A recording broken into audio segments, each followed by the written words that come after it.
Good morning, Crossroad East Church family. It feels so good to have this privilege of worshiping our triune God this morning. I'm sure you all would have had a good week. Maybe not everyone. But all we gotta know is that our God is in control of whatever's happening in our lives.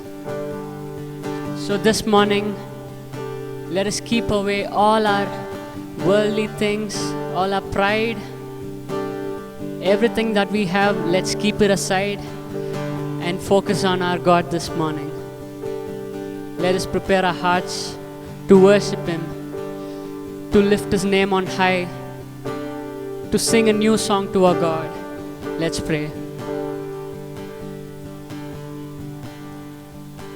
Father in heaven, we come before you this morning, Lord, as sinners, so unworthy. But Lord, you've given us this privilege of calling you as our Abba Father. Lord, even though we were sinners, Lord, you sent your Son to die for us so that we could be rescued, God, so that we could be saved. Lord, you're a God who loves His people. Lord, you leave no one behind. This morning we are here to sing praises to you, God, and to surrender our lives to you, God. Because this life which we are living is your given gift, God. And Lord, we pray that, Lord, we would use it to the fullest to glorify your name and to lift your name on high. Yes, Jesus. We turn our eyes back to you, God. We focus on you, God, this morning. We just pray that you would have your way in our lives. Take control, God.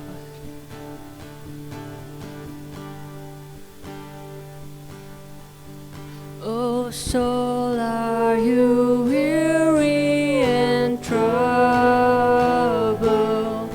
No light in the darkness you see. There's light for a look at the Savior,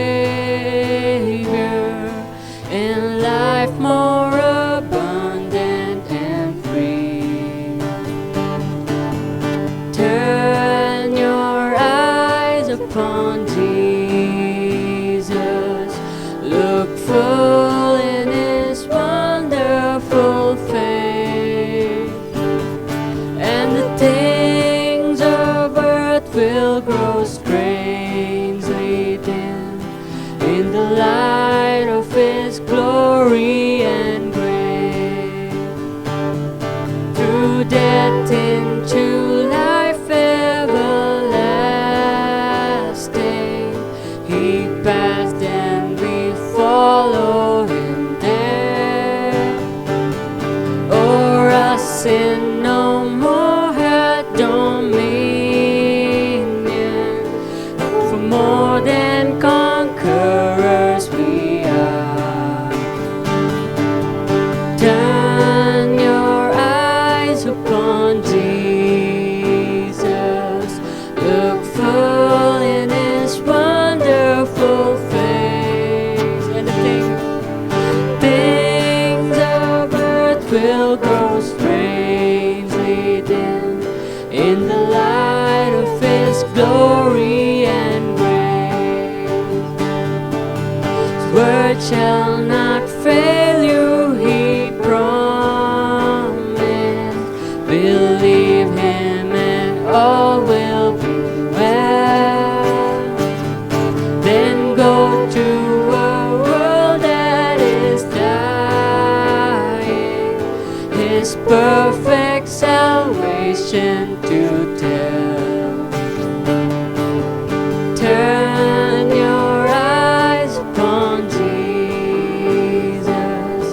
Look full in His wonderful face, and the things of earth will grow strangely dim in the light of His glory and grace.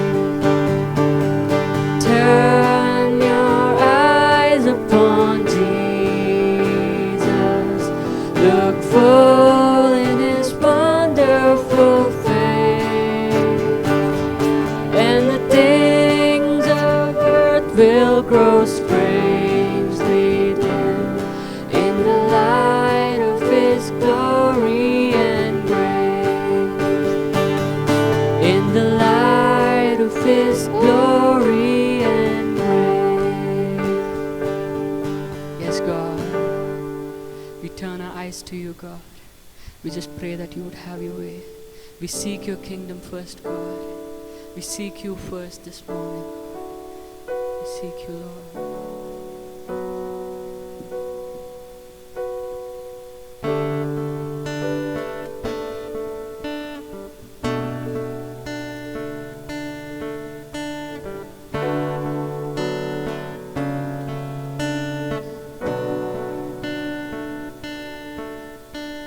Seek ye first the kingdom of God and His righteousness, and all these things shall be added unto you.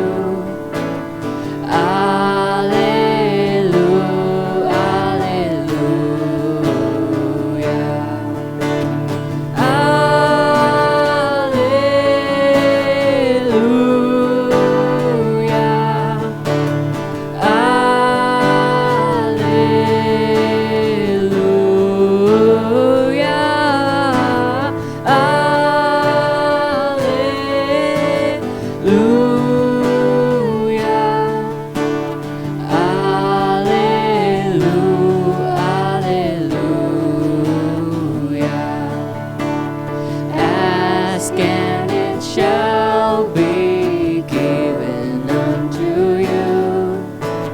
Seek and ye shall find. Knock and the door shall be opened unto you.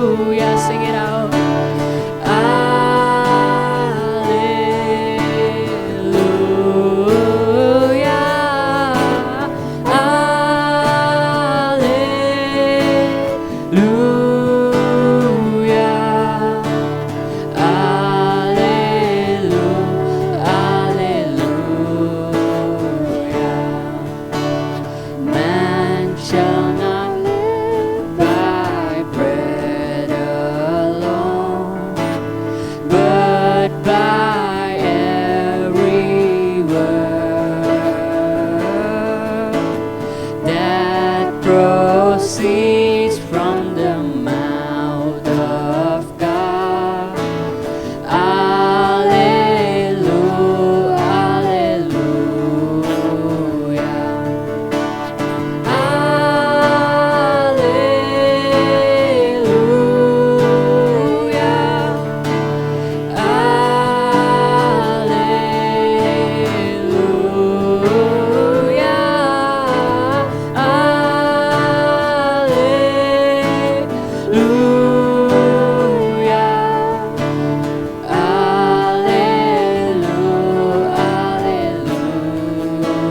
alleluia, sing it out.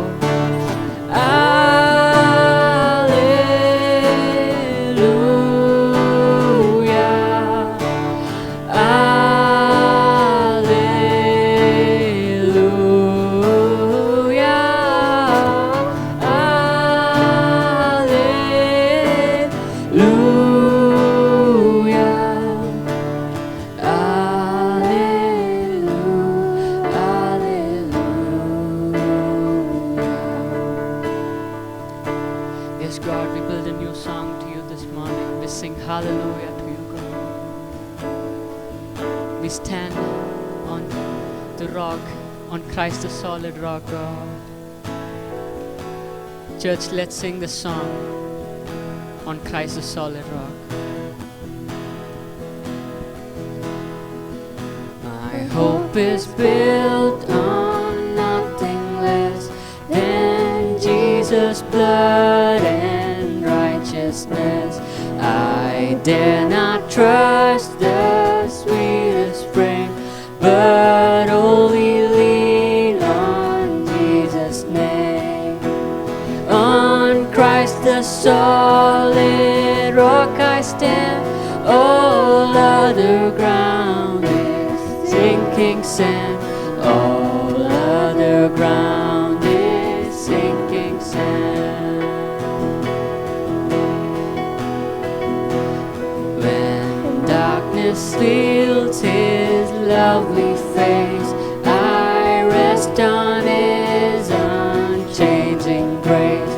In every high and stormy gale, my anchor holds within the wave. On Christ the solid rock I stand. All other ground is sinking sand. All other ground is sinking sand. His oath is covenant, His blood supports me in the whelming flood. When all around my soul gives way, He then is all my hope and stay. On Christ the solid rock I stand. All other ground is sinking sand. All other ground is sinking sand.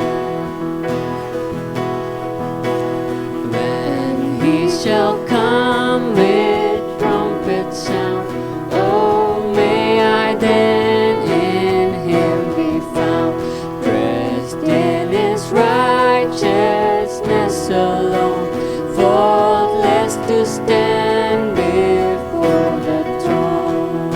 On Christ the solid rock, on Christ the solid rock I stand. All other ground is sinking sand. All other ground is sinking sand. Let's sing that again. On Christ the solid rock I stand. All other ground is sinking sand. All other ground is sinking sand. Yes, Lord. All the other ground is sinking sand. You're the solid rock whom I choose to stand on, God. Church, let's sing the song, He is my everything, and proclaim that He's our everything and we are nothing without Him. Let's sing with rejoice the song.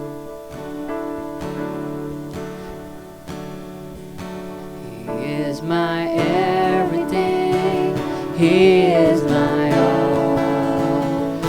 He is my everything, both great and small.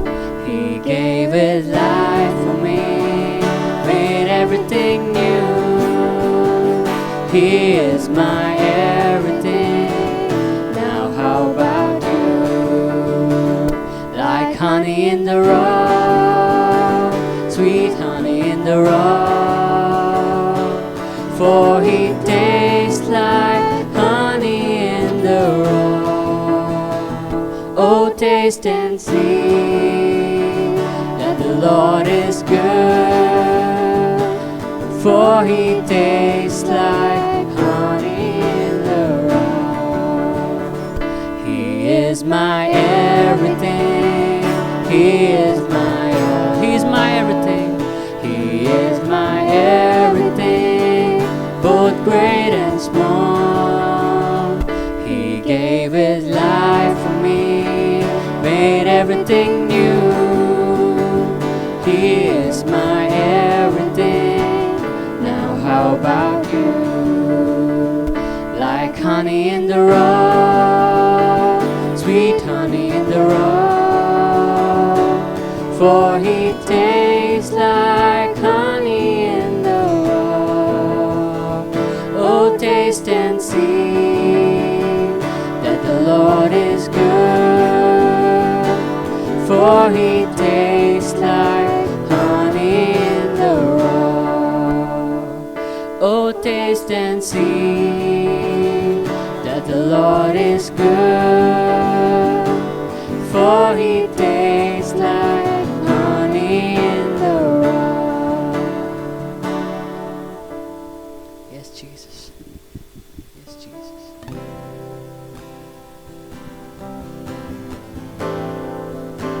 Lord, You are our everything, God. You're the rock on whom we stand. You're the solid rock on whom we stand, God. You're our salvation, God. We sing hallelujah to You. We build a new song to You this morning, God. We build praises to You, God. How great, Lord. How great are You, Lord.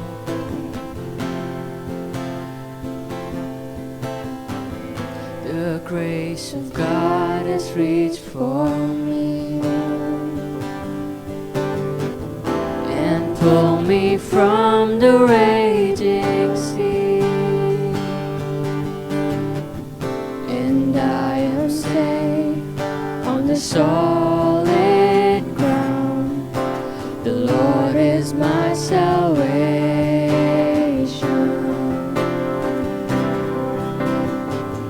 I will not fear when darkness falls. His strength will help me scale these walls. Hallelujah. I'll see the dawn of the rising sun. The Lord is my salvation.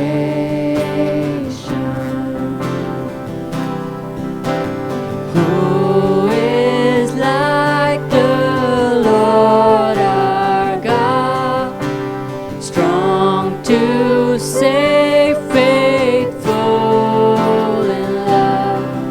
My debt is paid and the victory won.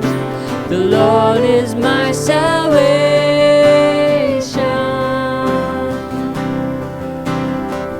My hope is hidden in the Lord. You're our hope, God. He flies each promise of His word. When winter fades, I know spring will come. The Lord is my salvation.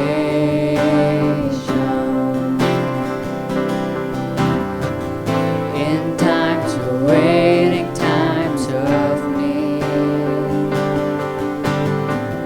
when I know lost, when I am weak, I know His grace will renew these days. The Lord is my salvation.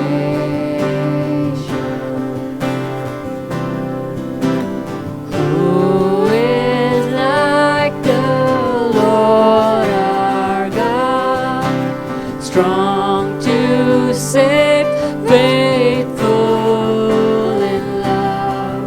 My debt is paid and the victory won.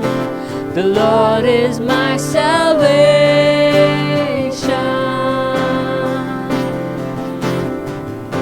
And when I reach my final day, He will not leave me. He will not leave me in the grave, but I will rise. He will call me home. The Lord is my salvation.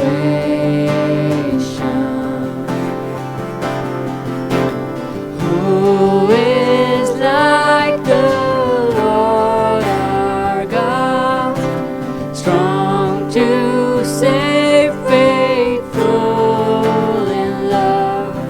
My debt is paid and the victory won. The Lord is my salvation. Glory be to God. Glory be to God the Father. Glory be to God the Son. Glory be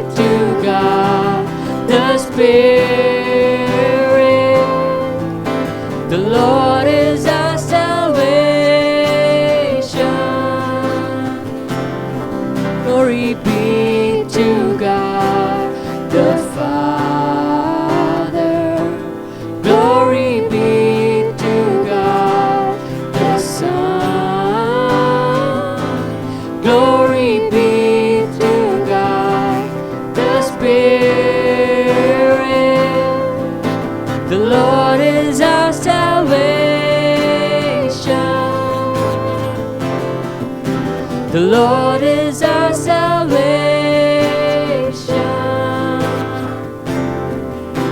The Lord is our salvation.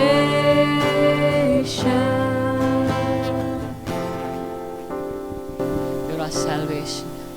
You're our only hope, God. You're the one whom we adore, God. You're the one whom we look to, God. There can be no one else, Lord. There can be no one else who can love us this much, God. Who can care for us like you do, God. You're the God that we adore. You're our everything, God. We cry out to you this morning. Take control over us. Take control. In Jesus' mighty name. Amen.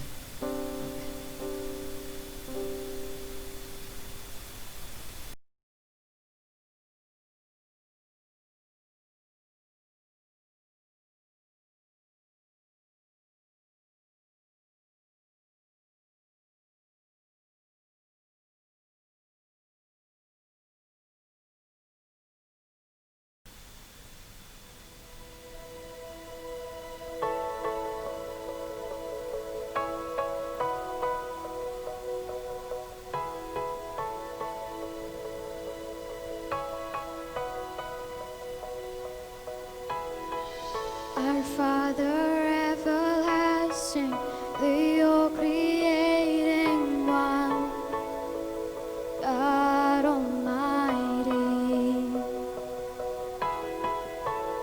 to your Holy Spirit, conceiving Christ the Son, Jesus our Savior. I believe in God our Father, I believe in Christ the Son, I believe in the Holy Spirit, our God is three in one. I believe in the resurrection, that we will rise again, for I believe in the name of Jesus.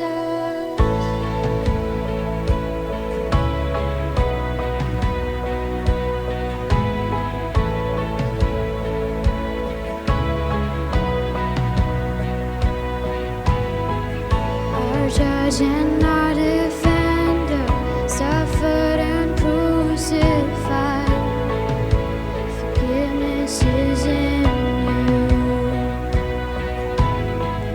Descended into darkness, you rose in glorious light. Forever seated high. I believe in God our Father, I believe in Christ the Son, I believe in the Holy Spirit, our God is three in one.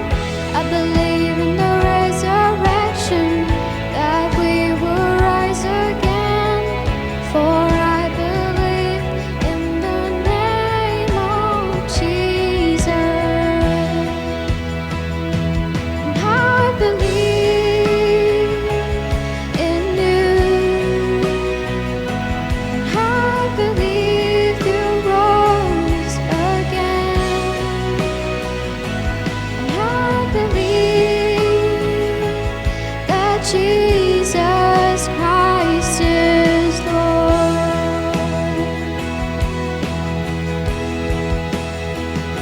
And I believe in you, I believe you rose again, I believe that Jesus Christ is Lord.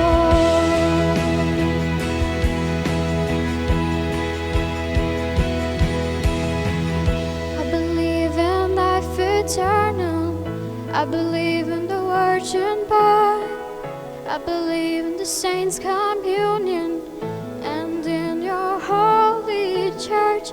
I believe in the resurrection, that we will rise again, for I believe in the name of Jesus. I believe in God our Father, I believe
Good morning and greetings in Jesus' name. Hope you all are doing well. I was so blessed last week when we all came together at Hope Center for a church picnic, and that's the reason we didn't have our last week online worship service. Instead, we had our worship service in Hope Center. After so many months, we as a church, we came together and physically we met and we participated in Lord's Communion, and I was so blessed that all the church members came. A couple of announcements before we listen to God's Word. This evening we have our Tamil worship service at 7 o'clock. If you are free, please do come and participate in our Tamil worship service. And also if you have some Tamil friends who would love to join us, request you to get them to our Tamil worship service as well. We had a wonderful church picnic last Friday, Saturday. All the church members, we went and we had a wonderful time in Hope Center. After this announcement, we'll be playing a short video, putting all the pictures and how amazing it was to just go out of the city, all the church members to unwind, and we had a lot of fun. So a small video will be played after this announcement. And after this video, the church picnic video, will be listening to God's Word from one of our church members. It's my joy to introduce our speaker for this morning. Macwin Jatana is one of our church members who was associated with Crossroad East from the day we started our church, and even before, when we were planning that a church could start, he was there giving support, he and his wife Sunaina. So he is our church member and he takes care of our men's fellowship life group and takes care of the church finance as well. He did his biblical studies in SAIAX, and it is my joy to say that he is my senior in SAIAX. And he is a very committed Christian and always enthusiastic whenever we talk about church ministry or anything to do with regard to God's kingdom's work. He's always there at the front giving his full 100% participation. A very enthusiastic person. He is married to Sunaina, we all know, and he has a very cute daughter, Arlene, who is 8 months old. After this video is played, over to Mac to bring God's Word this morning, and it's my sincere prayer that we all will listen to whatever the Lord has for us this morning, and we will all give our attention and we will yield our spirit when Mac brings God's Word. May we all close our eyes and look to the Lord in prayer. Father, we are so grateful to you for the amazing work that you are doing in our lives. Lord, you are Jehovah Jireh. Lord, you are Jehovah Rapha. And Lord, you are everything for us, Lord. Lord, thank you for being so faithful. Thank you for being so loving and tender and forgiving all our sins, Lord. God, we remember this 2020 we started, and Lord, it's been 10 months, Father, you've been so faithful. And Lord, in the 11th month as well, Lord, when we look back, Father, we see your footprints of wonderful help that you have given to us, Lord. Lord, we commit this morning service into your hands. Thank you, Lord, for blessing us in singing songs where we say, Father, that it is your grace and mercy, and we are so happy that your salvation, Lord, belongs to us and that you redeemed us, Father. Even, Lord, as we look to listen to your word, Father, we pray that you will speak to us through your servant Mac. Lord, help us, Father, that even before we listen to your word, that you will prepare our hearts. Help us, Father, that we will focus our eyes on the word that is going to come. And Lord, may we all yield to the word that you have in store for us, Father. To that end, Father, we give you glory, honor, and praise. In Jesus' name we pray. Amen. Amen.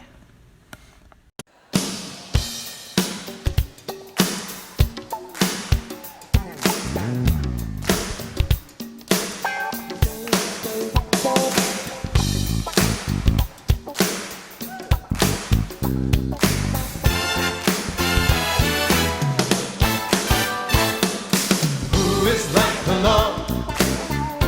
There is no one who is like the Lord. He is strong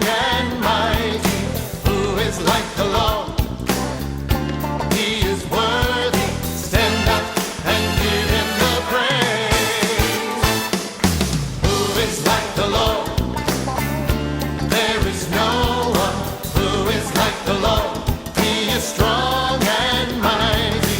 Who is like the Lord? He is worthy.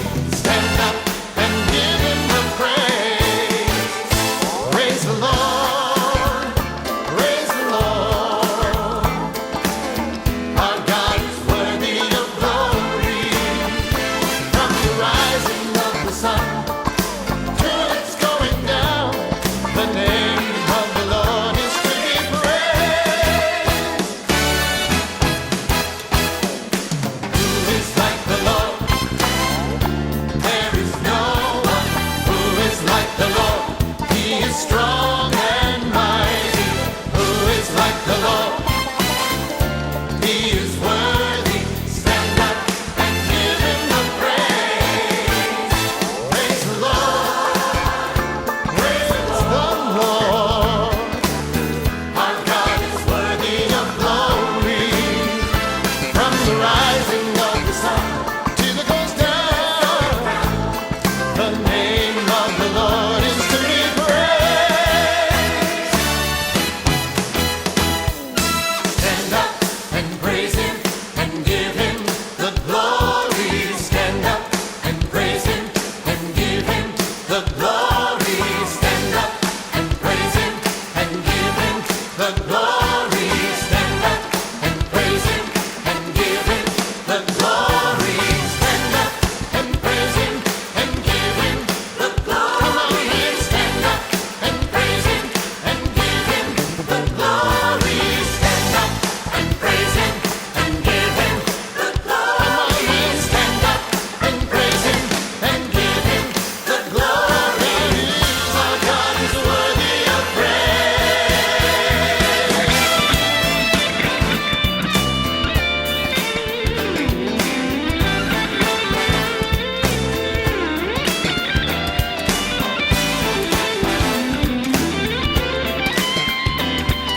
Stand up and give him the praise.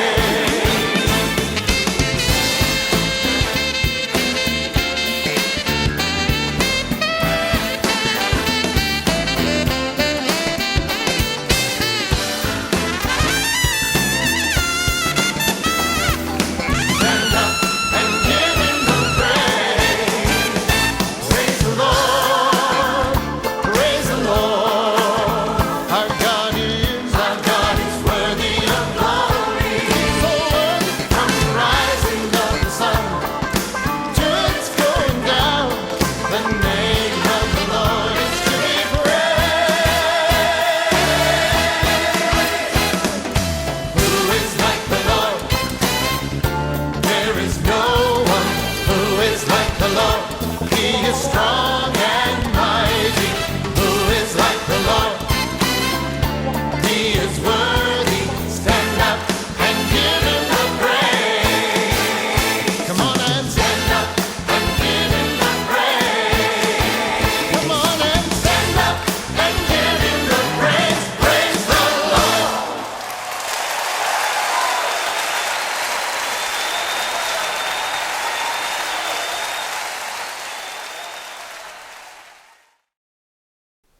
Today's reading will be taken from the book of Matthew, chapter 28, verses 16 to 20. Matthew, chapter 28, verses 16 to 20. Then the 11 disciples went away into Galilee to the mountain which Jesus had appointed for them. When they saw him, they worshipped him, but some doubted. And Jesus came and spoke to them, saying, All authority has been given to me in heaven and on earth. Go therefore and make disciples of all nations, baptizing them in the name of the Father and of the Son and of the Holy Spirit, teaching them to observe all things that I have commanded you. And lo, I am with you always, even to the end of the age. Amen. Now, the passage read to us is one of the most popular passages in the Christian circle, be it through sermons, Bible studies, church conferences. The Great Commission is no doubt the most pressing subject preached or taught in the church circle. And it should be. Until the gospel reaches to the corners of the world, we need to embrace the reminders that come forth to us and respond with a genuine sense of conviction. For today's sermon, we will mainly take home what Matthew has for us and support it with Mark 16 and Luke 24, which has a similar record of the Great Commission. Now, the passage begins with the disciples showing a mixed reaction to Jesus' reappearance after Jesus being severely tortured, persecuted, crucified, and finally buried for 3 days. It seemed obvious that the disciples were puzzled, were feeling doubtful about this dramatic resurrection.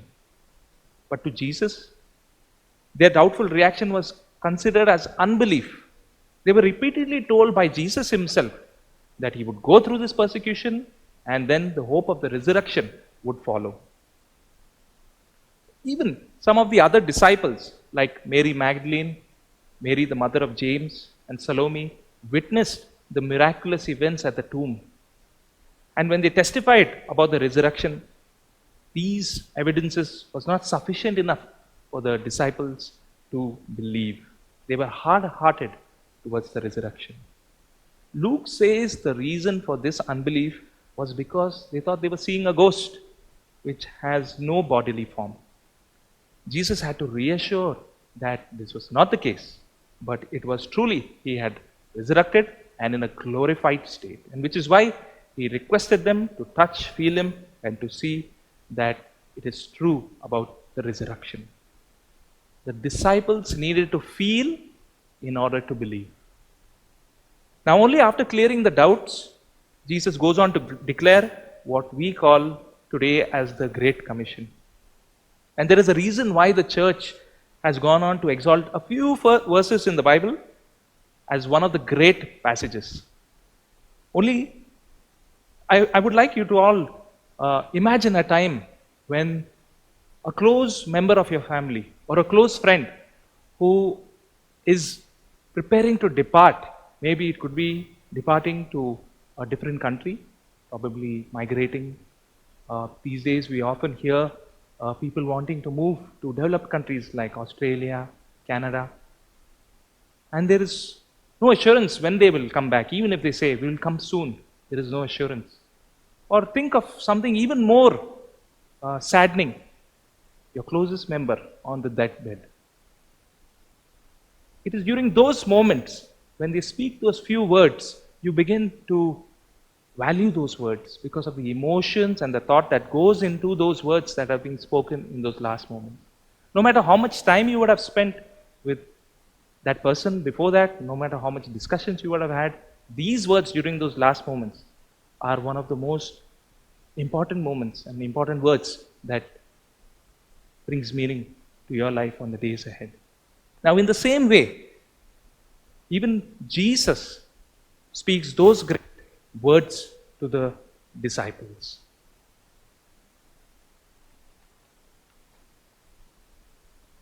We have often heard preachings or teachings on the instruction, go therefore and make disciples of all nations. Now that is an instruction, but if you, in the passage we just read, there are actually two assurances and one instruction. And for today, in our sermon, we will be focusing more on the assurances that is given to equip us to follow the instruction given to us. And the first assurance is, all authority has been given to me in heaven and on earth. And understanding this assurance will give us the great push that we so desperately need to carry out the task of disciple making.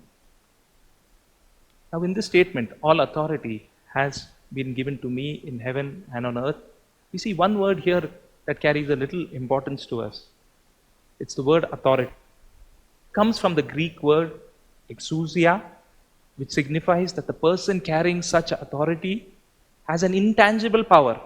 And we can break this down into three abilities. First, the power of choice, which means that the person has the freedom to do as they please. This is where God's sovereignty comes into picture. God chooses to raise up King David in place of Saul. God chooses to or allow Job to go through severe persecution while Satan wants to test his faith. Even in the life of Jesus, we actually see how he chooses the 12 to be his frontline disciples. The power of choice. With such power, it is best for the choice to be in the hands of God Himself.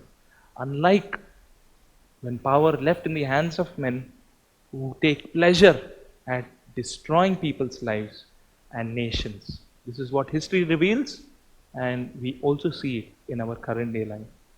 Now, second is the power of influence. When certain individuals carry a character that is worthy enough to inspire someone to follow their own beliefs and practices, we call that the power of influence. This is where Jesus as a rabbi teacher comes into play. Now, much of the ministry of Jesus is into preaching and teaching as we read scripture, the Gospels. And we know that the crowds were left amazed whenever they heard his truth that he would preach or teach. Because he taught as one who had authority. That is what scripture clearly tells about his teaching when compared to other religious teachers like the Pharisees and the Sadducees. This is the kind of teaching that has an influence effect on the listeners to invite them to repent of their corrupt practices, abandon the worldly system, and choose to become disciples of Lord Jesus. Now, the third is the power of rule, which signifies a more organized command over those who are willing to submit. A more organized command over those who are willing to submit. That is the power of rule. And this is best understood in the Old Testament, where we see God offers to make a covenant with the Israelites after delivering them from slavery to make them a kingdom of priests. God even uses judges and kings to rule over them, but as we all know, that the judges and kings have their own setbacks and sinful character which would mislead the people of Israel. But today we have the privilege of having a king rule over us who is not a hard taskmaster, but who is in the exact image of God, righteous and merciful. Isaiah puts it in a better way, where God says, "Here is my servant whom I uphold, my chosen in whom I delight. I will put my spirit, and he will bring justice to the nations. He will not shout or cry out or raise his voice in the streets. A bruised reed he will not break, and a smoldering wick he will not snuff out. In faithfulness he will bring forth justice. He will not falter or be discouraged till he establishes justice on earth. In his teaching the islands will put their hope," as it is given in Isaiah chapter 42.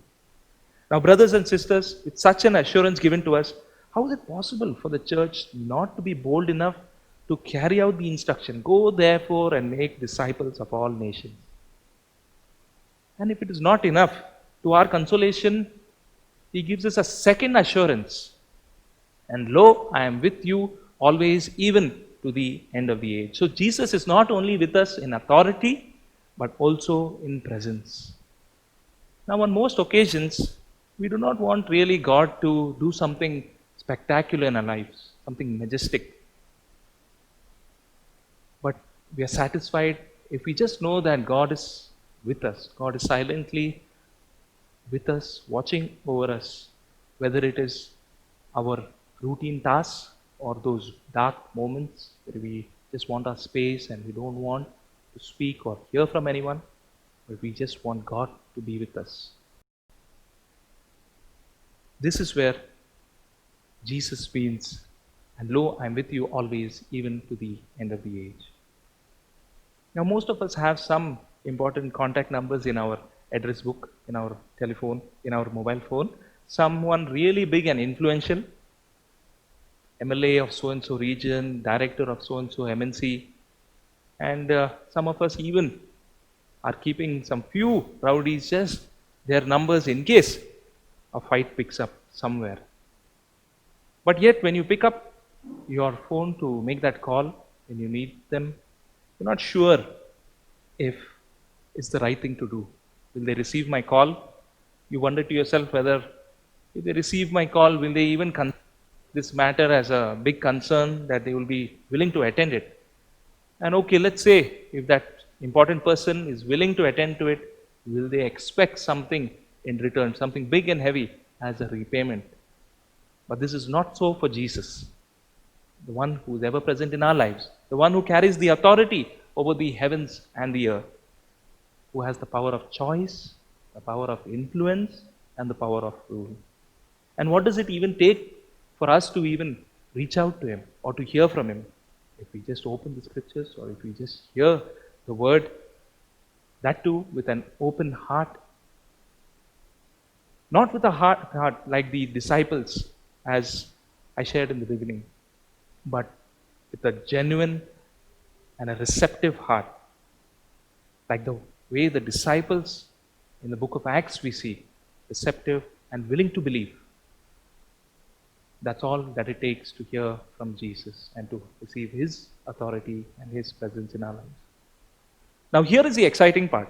Mark tells us that Jesus shares the authority with us to accomplish the Great Commission.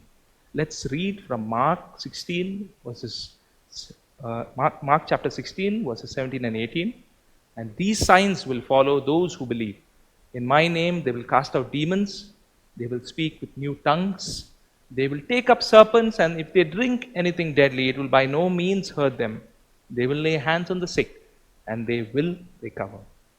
Now, these signs are meant to authenticate those who embrace the gospel and those who step out into an unbelieving world. Ever since the fall of man in Genesis chapter 3, we are engaged in a spiritual warfare. Now, carrying the truth of the gospel to the ends of the world will come with its opposition, will come with persecution. In fact, as we read scripture, we realize sin, sickness, demonic possessions, and even physical death are considered as signs of darkness. All of these outcomes of the fall, as we see in Genesis. But today we're focusing on Mark chapter 16, and we see that comes as a hope in a fallen world. That comes as a hope for us as disciples. As we go out, we are going to see signs of the light come through. And first is deliverance. Now, as we continually witness false forms of worship throughout the world, open invitations are given to evil spirits, to demonic, to enter us and to have their residence in our lives. For this very reason, the Lord gives authority to cast out such demons in His name. The second sign mentioned is new tongues, which is the ability to speak in new languages. That is, speaking in a language that is not learned from before. We know it is normal for a human being to learn language, whether it's to parents, from birth, or through our surroundings, or maybe even through the educational system. But the new tongues mentioned here is an instant ability as a means of praising God, which acts as a sign to the unbelievers when they see us praise God in a language that they know we do not know naturally. Remember Acts 2, where we see the disciples speaking for the very first time in new tongues, in new languages. This drew the attention of the Jews and the Gentiles, and they were astonished to see them speak in their own languages and hear them praise God through these languages gifted to them.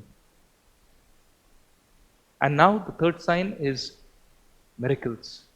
When carrying out the Great Commission in all genuineness, we know that persecution and unpredictable events are inevitable. But the Lord's assurance is that His disciples would have the power over to survive such physical attacks upon their lives. So, bitten by a poisonous serpent, we would not die. If we accidentally drink poison, we would not die. God will give the ability to survive so that the gospel might be unhindered as it is presented in various parts of the world. Remember when Paul was fastened by a snake, as recorded in the last chapter of Acts, and he just shrugs it off and the snake falls into fire. But Paul was unharmed, and to the amazement of those who were watching, and those who were watching begin to believe that this person is a man sent from God carrying God's message. And the fourth sign is finally healings. This is nothing but the power to heal over sickness and illnesses. To lay hands on those who are sick and to see them recover. Both instantaneous healings or slow recovery. It is the Lord who heals according to His purposes and His timings. So 4 signs which you just spoke about. Indeed, it is exciting to hear such signs, but it is equally difficult to accept because we often find ourselves far away from seeing any of these signs. But the truth is, these signs were never meant to be an entertaining mechanism just to be seen by few people on television or on stage in the programs that we attend. But rather, it is God's way of authenticating that His authority and His presence is with every disciple of His. Some of us still have that probing question. I prayed so much for these signs, and every time I witness the gospel, I do not see such signs in my witnessing. In fact, I personally remember praying over a little girl who was born paralyzed. The parents were a very godly couple. They were Christians, in fact. This was in our church in Dubai. And no matter how much I prayed, no matter how much the parents prayed, there was no results. There was no healing. In fact, the parents were actually Bible teachers of our very own church. And not just limited to us. We had taken the child to be prayed upon by pastors, by healing evangelists in various programs, and sadly, there was no visible sign of healing. Yet I tell you that on one occasion, we witnessed the girl go breathless at home. This had happened with the parents, and to the extent that the parents had decided to rush the child to the hospital on an emergency note. And as they were traveling in the vehicle, the father decided to call the church pastor and to express his deep concern, sensing that the child has already departed. And as they were praying over the phone, the pastor encourages the father to whisper few words from the scripture into the girls, into the breathless girl's ear. And instantaneously, the child woke up. No healing, no matter how much of prayers and no matter how big or small the person has prayed over the child, no form of healing. But on this occasion, one silent whisper and a miracle is seen. And this I personally can attest because I knew the family very personally, and we rejoiced with them seeing God show His sign in their family.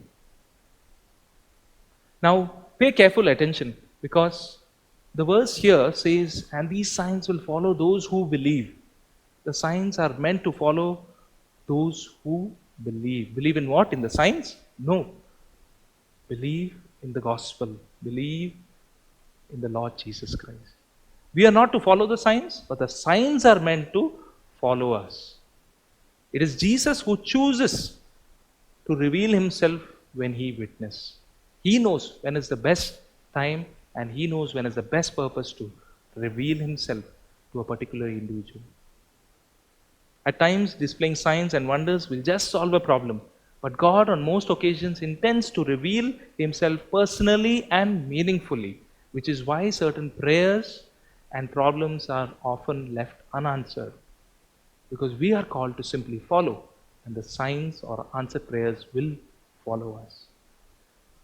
Now, in closing, I would like to reflect on another commission that takes place just before Jesus had commissioned these disciples. Coincidentally, the preceding passage also has an appearance of a commissioning, but the setting and the outcome are completely different. Here we have the religious authorities gather with the guards on hearing that the news is revealed, Jesus is not there in the tomb.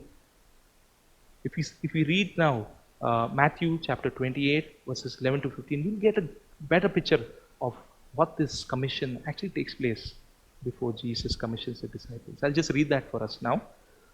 Now while they were going Behold, some of the guards came into the city and reported to the chief priests all the things that had happened. And when they had assembled with the elders and consulted together, they gave a large sum of money to the soldiers, saying, "Tell them, his disciples came at night and stole him away while we slept. And if this comes to the governor's ears, we will appease him and make you secure." So they took the money and did as they were instructed. And this saying is commonly reported among the Jews until this day. Now notice the chief priests, elders, and soldiers gathered together, but in secret. They consulted together, but they agreed upon a lie. The chief priests also commissioned the guards with an instruction to go and tell that the disciples came and stole the body while the guards were asleep.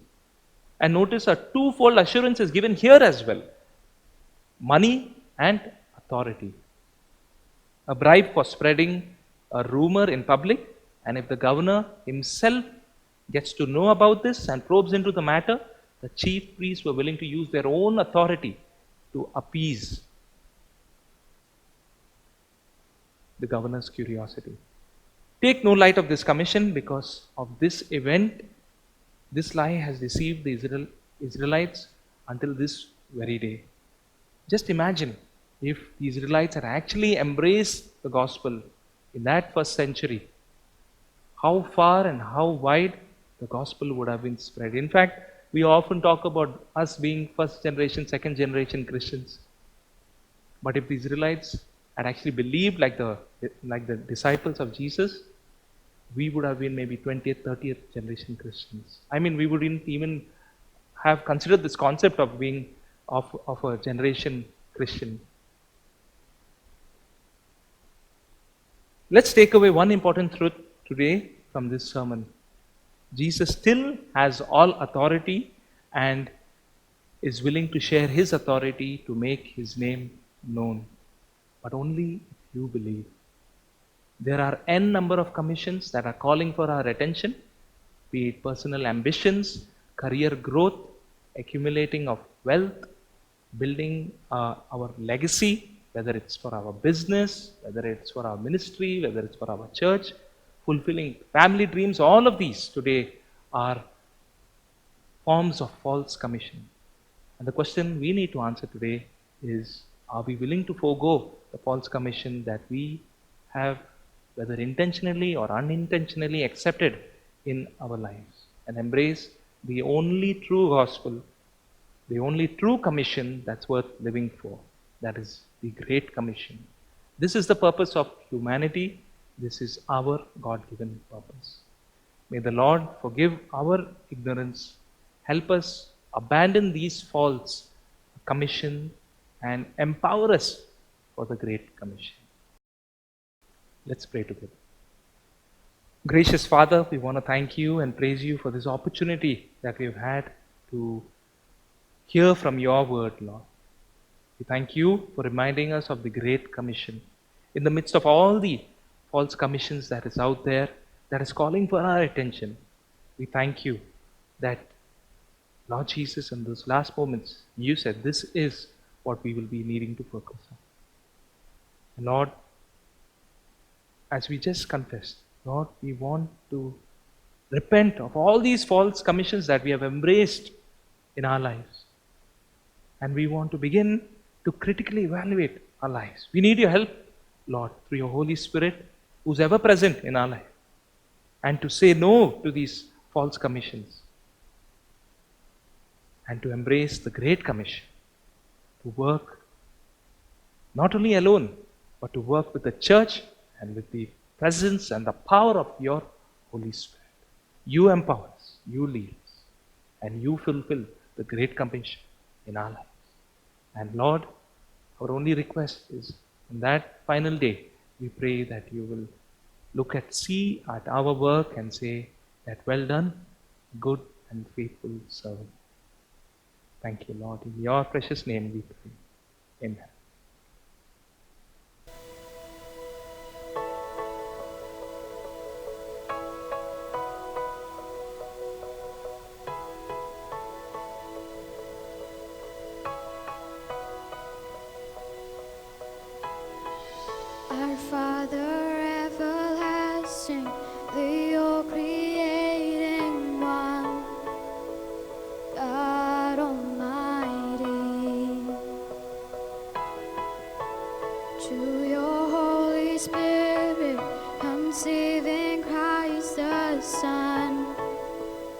Jesus our Savior. I believe in God our Father. I believe in Christ the Son. I believe in the Holy Spirit. Our God is three in one. I believe in the resurrection, that we will rise again. For I believe in the name of Jesus.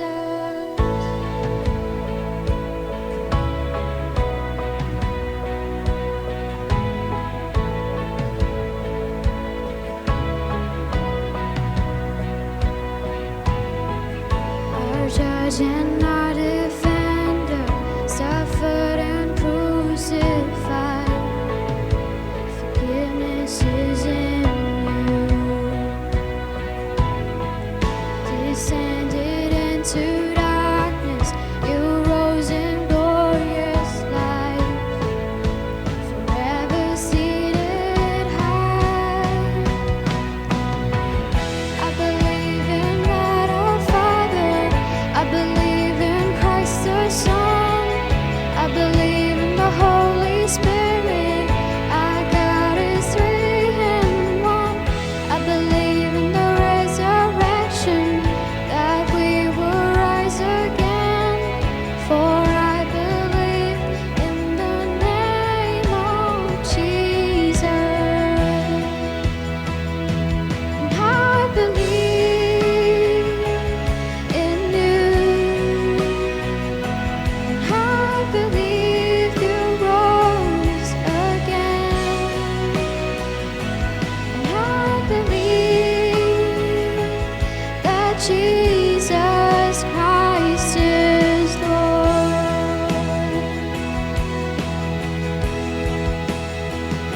And I believe in you. I believe you rose again. I believe that Jesus Christ is Lord.